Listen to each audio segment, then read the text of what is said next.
Hindi natatakot? Naman hindigan para sa tama. Hindi naman daw, ewan ko, ano yung tama? Kasi ang sinasabi ni Bato de la Rosa, Brad, Robin, ang sabi lagi ni Robin Padilla, ICC, I am ready. O, di ba? Handa siya. Haharapin niya. At eto pa ho, nung mga bagong mga panahon pa lang na si Zaldico ay nagtatago, mga kababayan, merong sinasabi dito si Bato de la Rosa. Flight is a sign of guilt daw ho, mga bossing. Diba? Bakit ka daw magtatago, Zaldico, kung wala ka namang itinatago? Kung kaya mo namang harapin. Harapin kung walang kasalanan.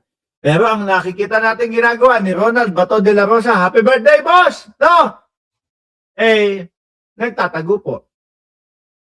Nagtatago doon sa ICC. Ayaw niyang harapin. Paano yun? No. Yung mga pinagsasasabi niya, laban din po doon sa mga sinabi niya dati.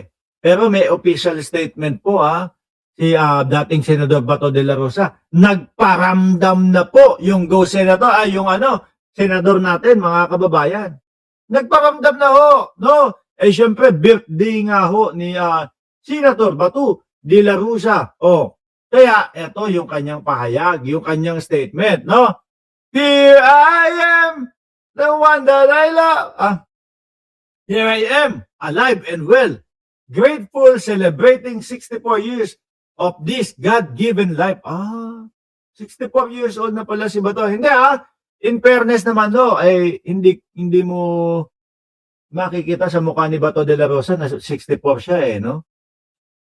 Kumbaga, itsura niya para, totoo lang mga kababayan, itsura niya parang mga 55, ganun, 54, laging banat yung mukha dala na din po yan nung kanyang mga training, no? Nung siya ay siguro nung nasa PNP, di ba? Here I am, alive and well, grateful, celebrating 64 years of this God-given life. I am waiting. Nag-aantay. Saan na naman? Sa ICC. Hinihintay yung ICC, ganun ba? I am waiting for a true seeking for justice to emerge, take over. Not this threat or fake, fake naman pala, and foreign meddling from those who do not and can never know us or be us. Bato, maniwala ka sa akin. Yung sinasabi ni Boying Remulla, totoo yun. Maniwala ka sa akin, Pero tignan nyo, sa pahayag ni Bato de la Rosa, fake naman daw po yung warrant of arrest na sinasabi. Kasi yan lang naman ang yan lang naman po ang tatalakayin niya dyan kung ano yung fake Pinapaniwalaan niya fake yung warrant of arrest. Bakit hindi siya lumabas? Bakit hindi siya pumasok? Bakit hindi niya ginampanan yung pagiging senador niya? Diba? Iniaasa niya sa ibang senador yung trabaho na dapat sa kanya. Naalala niyo yung kay Win Gatchalian? Na hindi naman dapat si Win Gatchalian. Dapat si Bato de la Rosa ang haharap doon sa budget, para sa budget po ng Department of National Defense, para po sa budget ng PIDEA. Fake naman pala. Yun ang tanong natin. Fake naman pala. At yan yung pinapaniwalaan mo. Bakit hindi ka magtrabaho para sa Pilipino?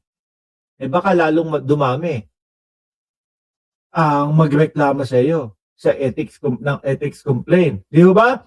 Kung papayag lamang ako na ako ay uhulihin at lilitisin, biruin mo, birthday mo ngayong araw, tapos ito yung tumatakbo sa isipan mo, pag-aresto at pagtatago, saklap na birthday naman na nun. Gusto ko kapag ako nagbe-birthday, walang ka-stress. Walang kahit anong tumatakbo sa isip ko na negatibo. Gusto ko positibo lahat, Inuman tayo. Inuman! Di ba? Kung papayag lamang ako na ako ay uhulihin at lilitisin ng mga tao at Korteng Banyaga, tila binaliwala ko na rin ang pakikipaglaban ng ating mga bayani sandali, at sundalo para sa ating Panangga ni Bato de la Rosa yun. No? Oh. Kasi nung panahon nila, mga kababayan, paano mo sila kakasuhan nung panahon nila, no? Ang presidente yung kakasuhan mo. Sila Bato de la Rosa. Lahat sila nasa posisyon. Kaya nga po humantong ang sitwasyon nila dating Senador Trillanes at kasama po yung mga biktima di umano nitong EJK nila. Kaya po sila humantong sa International Criminal Court mga bossing, kasi alam nila na walang mapapala yung isinusulong nila sa panahon po ng panunungkulan ni dating Pangulong Duterte. Kaya umabot sa puntong ganyan. Kung naging patas kayo dati,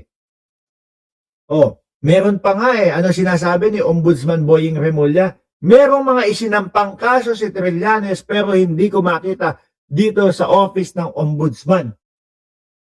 Diba? Kung patas sila, mga bossing, at kampante ang mamamayang Pilipino, na kapag ka ito, yung mga nakaupo, mga nasa poder, kinasuhan namin, at magiging maayos yung takbo ng kaso, di sige, kakasuhan namin kayo dito, no? Happy birthday doon sa anak ni Ma'am Neng Gigi na si Liana. Happy birthday, Liana, galing kay kay Mama Neng Gigi. Shout out po doon sa mga nagbe-birthday ngayon. Tuloy. Hindi ko sasayangin ang dugo at pawis ng mga Pilipinong lumalaban para sa ating Pilipinas. This is patriotism. Putik ka. Maka-China nga kayo. Ito nga nyo. Ito nga China. Mas pinapaboran nyo pa kesa sa ating bansa. Tapos sasabihin niyo patriotism. Sasabihin niyo hindi mo sasayangin yung dugo ng ating mga bayani. Mga DDS nyo nga lang, hawang-hawa na sa inyo sinusuong tayo ni Bongbong Marcos sa digmaan. Mga ganong mga palabaso nila. Tapos sasabihin nila, kayo na lang kayo na lang mga pulahan at mga pink ang lumaban. Kayo ang ipambala sa kanyo na lang. Ako sa totoo lang, kung dadating tayo sa punto, mga bossing, Chief Amo Sir, na ipagtanggol ang ating bayan, magiging karangalan ko po yun. Hindi ako magdadalawang isip, mga boss, Chief Amo Sir. Sila, ito, yan, kayo, kaming mga DDS, wala, dito na lang kami sa likod. Diba? Tapos sasabihin, matatapang sila.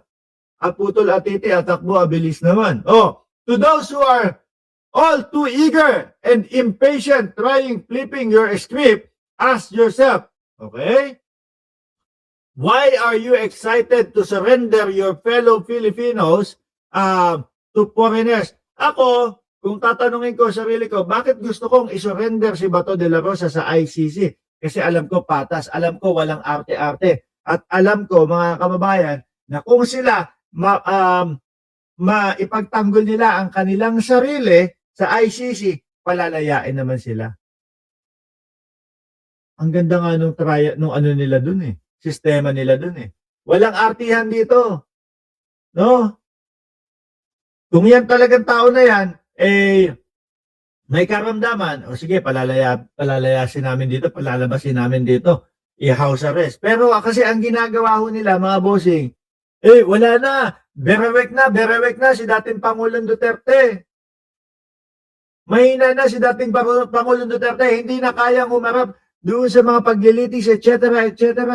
Ganyan ang ginagawa ho nila, mga bossing. Kaya, tablado lagi sa ICC. Kaya, wala, ayun. Hindi mga napapayagan yung interim release. Anyway, Bato, mukhang alam ko naman yung sasabihin mo dito, pagtatakpan mo, yung kaduwagan mo, hindi ko natatapusin. Happy birthday na lang po sa inyo, Senator Ghost Bato de la Rosa.